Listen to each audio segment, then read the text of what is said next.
La ville de Sacramento est passée par l'enfer avec son équipe. Considérée par beaucoup comme la meilleure fanbase de la NBA, les supporters des Kings n'ont pas été gâtés. Si proches d'un titre en 2002, avec une équipe légendaire, ils sont ensuite passés par une vingtaine d'années très difficiles. Aucun playoff, des franchise players discutables, les choix de draft scandaleux, une délocalisation finalement déjouée au buzzer et un dernier trade l'année dernière pour faire venir Sabonis et qui a fait beaucoup parler.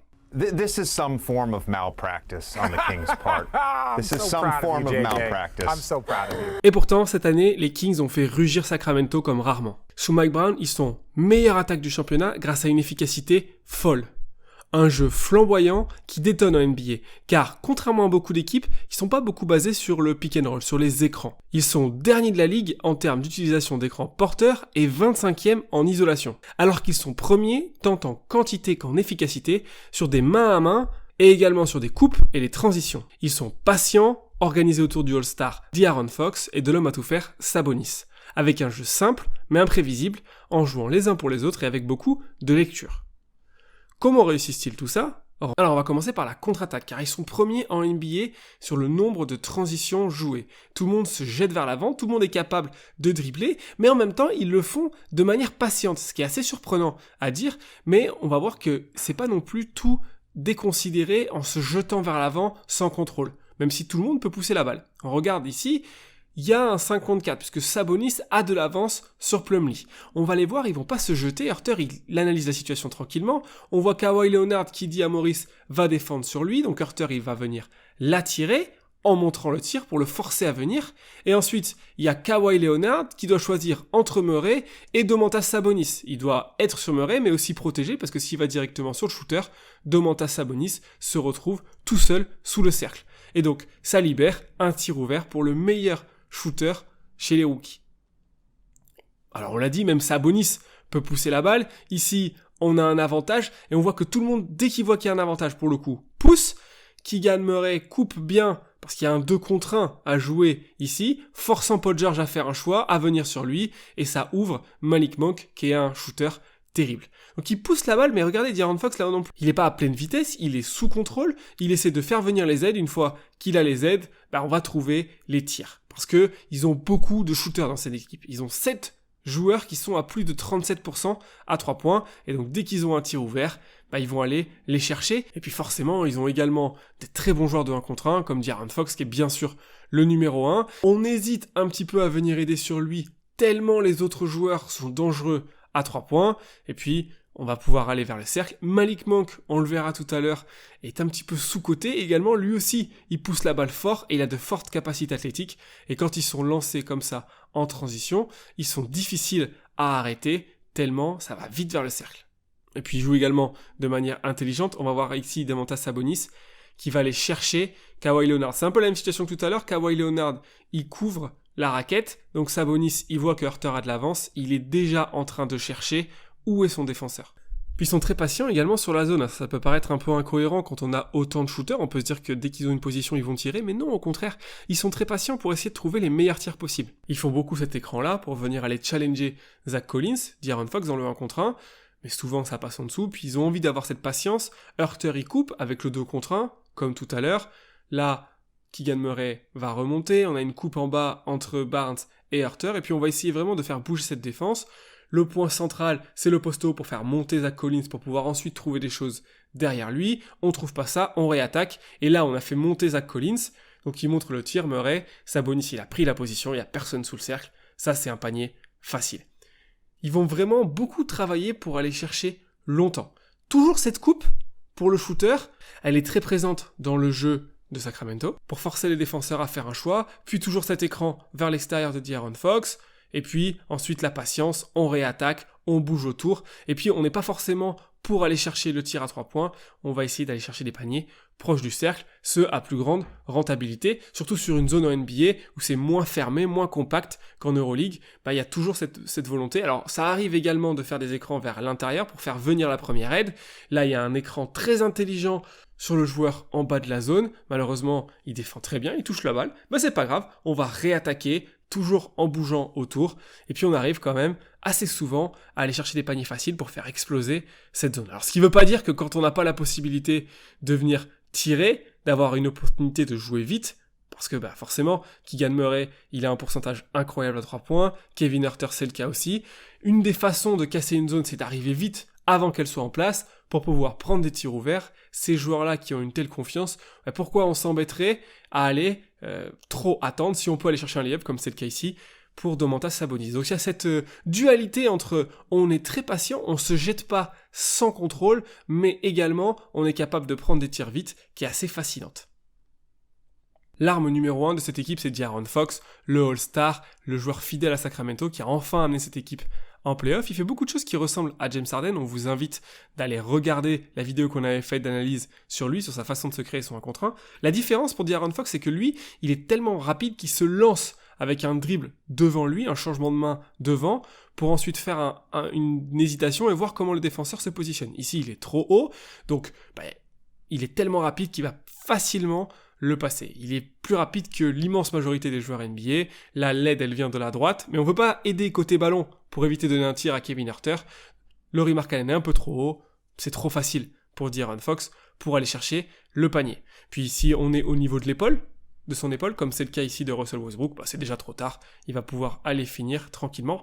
Il a également beaucoup de classe, beaucoup de qualité de finition, en élégance, mais également en force, comme ici, face à Kelly Olynyk.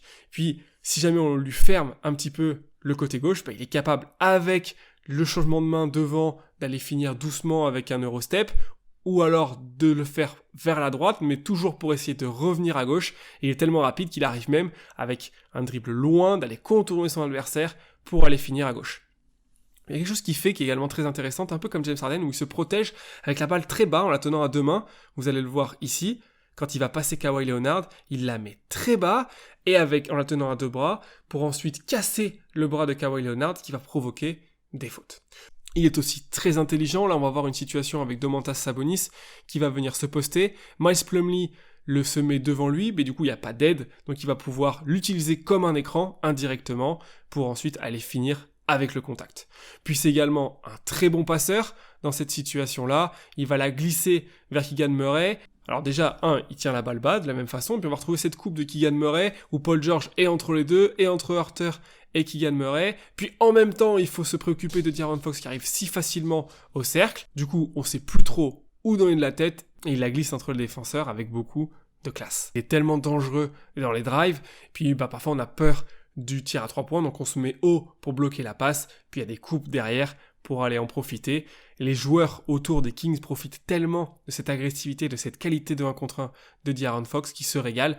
Et puis en plus, il a un très bon tir à mi-distance qu'il fait toujours avec ce dribble en le passant devant. Il se met sur des bons appuis pour un gaucher, c'est-à-dire gauche-droite. Il est également à l'aise sur un step back, comme tout bon gaucher qui se respecte. Il est très très très dangereux à mi-distance, même sur des choses un peu compliquées. Et puis il a été souvent clutch, comme c'est le cas ici. Et puis il a également un bon pourcentage à 3 points, même si c'est pas sa spécialité. Il est capable de s'arrêter tranquillement pour mettre des gros tirs. Et puis, on l'a dit, il a fait gagner plusieurs fois son équipe cette saison, avec notamment celui-là qui est magnifique. Puis la pièce angulaire de cette équipe, celle qui fait briller les autres et qu'on peut utiliser dans tellement de façons différentes, c'est Domantas Sabonis. Le I, le grand, le 4 qui peut jouer également comme un 5, qui est costaud, qui peut jouer des post-up comme c'est le cas ici face à Paul George, ou comme ici face aux Lakers où il peut aller finir en force, même si c'est pas sa plus grande qualité. Ce qu'il fait très bien, c'est lire les aides, voir où ils sont et puis faire jouer les autres. Ici, il a des shooters autour, il le sait. Donc s'il est posté, il y a de l'aide, il peut venir courir vers Huerter, il y a un temps de retard, et ensuite, il va pouvoir aller trouver les autres. Alors, si on revient en arrière, ce qui est très intéressant, c'est que quand il va aller vers Kevin Huerter, on sait qu'on va le suivre. On sait que Plumlee va devoir venir aider pour éviter le tir, donc il y a un énorme espace ici qui peut ensuite profiter. Il y a un énorme 4 contre 3 à jouer, il y a une très bonne aide de Kawhi Leonard. Ensuite, c'est à Sabonis de trouver la bonne passe. C'est pas facile pour un grand en mouvement comme ça d'attraper et de donner où il faut. Il y a une vraie qualité de passe, c'est un peu comme son papa, Arvydas Sabonis, le légendaire lituanien. Il a une vraie habileté de lâcher les ballons pour aller permettre aux autres de finir. Mais on l'a dit, il prend part à cette transition, il est capable de pousser la balle fort pour ensuite trouver les autres. Puis il y a quelque chose qui est très intéressant avec lui, c'est qu'il est toujours disponible.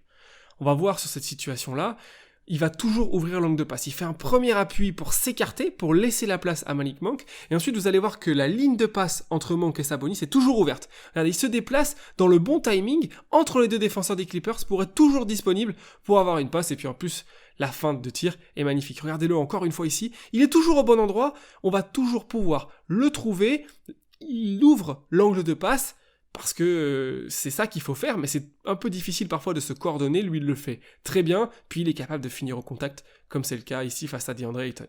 Et en plus de tout ça, il peut jouer des 1 contre 1 quand il a des mismatchs, alors ici c'est le cas face à Rudy Gobert, il est plus rapide que lui, avec son jeu de feinte, il va réussir à tromper le français, ou ici face à l'autre Plumlee, pareil, avec son jeu de feinte, il a vraiment un footwork incroyable. L'autre arme des Kings, c'est Malik Monk, qui est très sous-coté par rapport à ce qu'il apporte à cette équipe. C'est le 3e meilleur scoreur, mais surtout il apporte beaucoup de création également pour les autres. Alors, on a tendance à penser que De'Aaron Fox est très rapide et très athlétique. Il n'est pas en reste non plus, il est capable d'aller très très vite vers le cercle, et également d'aller finir au contact, face au grand, c'est pas vraiment un problème. Il n'est pas aussi élégant dans les finitions, il n'a pas une aussi grosse palette que De'Aaron Fox. Par contre, au contact, il a aucun problème pour aller chercher les grands et ensuite aller finir. Il fait ça très bien. Sa palette, elle n'est pas vide non plus. Il a la capacité d'aller finir sur des flotteurs au contact, comme ça, ce qui n'est pas donné à tout le monde, ce qui est devenu quand même un outil assez important pour des joueurs NBA. Il est également capable de laisser des passes, encore Sabonis, vous voyez, toujours bien placé, qui ouvre toujours l'angle de passe, ça c'est très intéressant. Et puis, comme c'est un shooter, on a peur de lui, surtout quand il y a des écrans comme ça avec Huerter, on a envie de le suivre, parfois on anticipe un peu trop, lui il va couper dans le dos. La très bonne passe de Sabonis encore, et puis cette magnifique finition. Mais on l'a dit, sa vraie capacité, c'est d'être shooter. Et c'est marrant, c'est toujours le même tir. Il fait semblant d'attaquer à droite ou à gauche, et il a toujours ce dribble dans le dos pour se remettre dans sa position. C'est ses appuis à lui, c'est son tir à lui. C'est important d'avoir un go-to move, une façon de se mettre dans son tir sur lequel on est très à l'aise. Ça évite un peu le bullshit. Là, comme ça, quand il fait ça, on sait qu'il est bon, et puis on sait également qu'il est capable de mettre des gros tirs, comme ce tir dans ce match légendaire face aux Clippers. Le plus gros shooter de l'équipe, c'est le Red Velvet, c'est Kevin Huerter, et c'est lui qu'on cherche, et il y a tellement de variantes de jeu autour de lui, ça en est fascinant.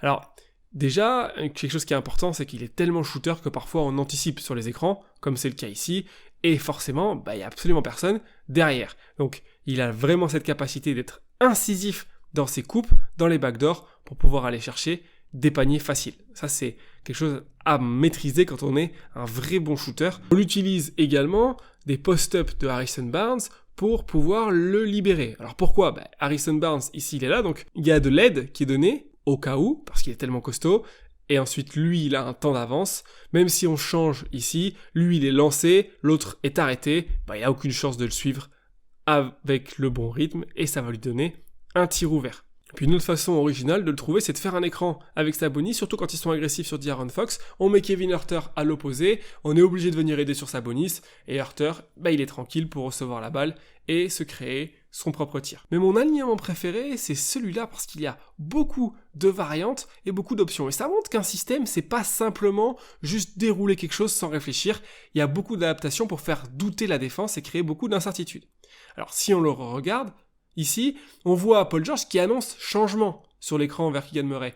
Mais Harrison Barnes, lui, il est malin, il fait écran sur son joueur. Comme il sait qu'il va y avoir changement, il fait écran sur Kawhi Leonard. Paul George, lui, il était prêt à changer, du coup, il est en retard sur Kevin Huerter, ce qui lui ouvre un tir. Alors, sur la même disposition, on pourrait penser qu'on va faire la même chose. Alors déjà, il pourrait couper pour aller finir vers le cercle, comme on l'a déjà montré, mais il y a des grands qui sont capables de le contrer. Une autre façon de faire, c'est de faire un écran sur le défenseur de Sabonis. Paul George est collé à lui, donc il est en retard sur l'aide sur De'Aaron Fox, il est obligé de commettre la faute parce qu'on prête tellement l'attention à lui. Et puis encore une autre adaptation, c'est au lieu de faire lui un écran sur Sabonis, c'est Sabonis qui fait un écran pour lui. On est en retard, on n'est pas sûr, on lui ouvre un tir. Donc on crée de l'incertitude pour tromper les équipes adverses. On a un peu parlé tout à l'heure du post-up de Harrison Barnes, c'est une utilisation qu'on fait de lui qui a été pendant un temps le joueur le plus important des Kings, qui s'est mué en joueur de rôle, qui marque également des points, mais surtout qui crée pour les autres dans le post-up. Comme ça, il est tellement dangereux qu'on peut utiliser toujours Kevin Huerter sur un écran de Sabonis ici. Mais pourquoi c'est aussi dangereux, les post-up d'Harrison Barnes? Justement parce qu'il est costaud comme un buffle, et que même ici Anthony Edwards, qui n'est pas pourtant le dernier en termes de puissance, il a du mal à lui rentrer dedans, et Harrison Barnes, il va finir. On l'a dit, les Kings, ils jouent très très peu avec des écrans. Ils sont presque derniers de la ligue sur les écrans porteurs. Il faut trouver des façons originales de libérer leur shooter. Et en l'occurrence, c'est de donner le poste haut et de faire couper les drivers ou shooters. Alors, on regarde la situation. Ici, on fait la passe au poste haut. Et ce qu'on cherche à faire, c'est libérer De'Aaron Fox. Donc lui, il va essayer de couper vers la droite. Ici, il va feinter, Eric Gordon se déplace. Du coup, il y a l'espace vers l'intérieur, vers la gauche qui est disponible. Il y va. Et ensuite, toujours la coupe. L'aide de Nico Batum sur le joueur qui coupe, ce qui ouvre un tir à Malik Monk. Ici, on devrait faire la passe vers De'Aaron Fox, le joueur est trop haut, on lui donne, il coupe, alors malheureusement il attrape pas bien la balle, mais il aurait pu aller défier directement Miles Plumlee.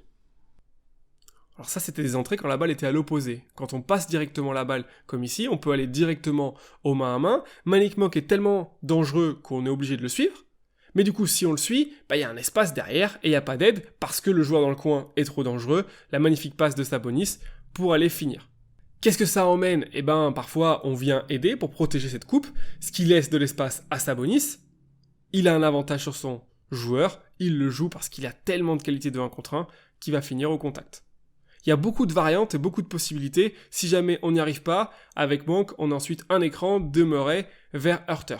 Donc, là, jamais, il y a une bonne aide. Là, il aurait pu attaquer, il a arrêté son dribble. L'écran de Keegan Murray pour Kevin Huerter qui est en train de sortir ici. Il y a un problème de communication ici des Clippers qui ouvre Keegan Murray. Puis la vision du jeu de Domantas Sabonis pour faire la bonne passe pour trouver un panier facile. Et enfin, la dernière utilisation des postes hauts qu'ils font, c'est leur donner directement quand la passe est coupée pour pouvoir ensuite la rendre et soit jouer un écran, soit ensuite aller trouver d'autres choses autour. Ici, c'est Harrison Barnes, on l'a dit, qui est une vraie bête, un vrai buffle offensivement. Et on a toujours ce même système avec la montée poste haut, on remonte, on peut poser un écran, puis s'il y a trop d'aide, renverser la balle pour attaquer avec Harrison. Et puis on va terminer par le UCLA Cut. Alors pour ceux qui ne savent pas ce que c'est, on va le voir ensemble, qui j'utilise également beaucoup. C'est un écran vers la personne qui coupe, ici, pour ensuite jouer un écran porteur. Et ça a créé de la confusion ici chez les Clippers. Alors qu'est-ce qui se passe souvent? En fait, là, il y a l'écran, donc Nicolas Batum est obligé de changer, ou alors de retarder, ce qui crée un temps pour ensuite aller poser l'écran comme on veut. Ici, c'est Eric Gordon qui se retrouve à défendre sur le grand. Ici, il le reconnaît, Malik Monk qui fait la passe au grand, qui est beaucoup trop skillful pour se faire défendre par Eric Gordon. Alors les Clippers, dans ce match-là en particulier, ça n'a pas été les maîtres de la défense, mais ici, on voit bien toutes les possibilités, avec la balle au grand dans le roll pour pouvoir finir, ou ici, avec Trey Lyles, si on descend trop sur la coupe, de s'ouvrir un tir. C'est la fin de cette vidéo, on espère qu'elle vous a plu. À bientôt pour de nouvelles analyses, ciao ciao.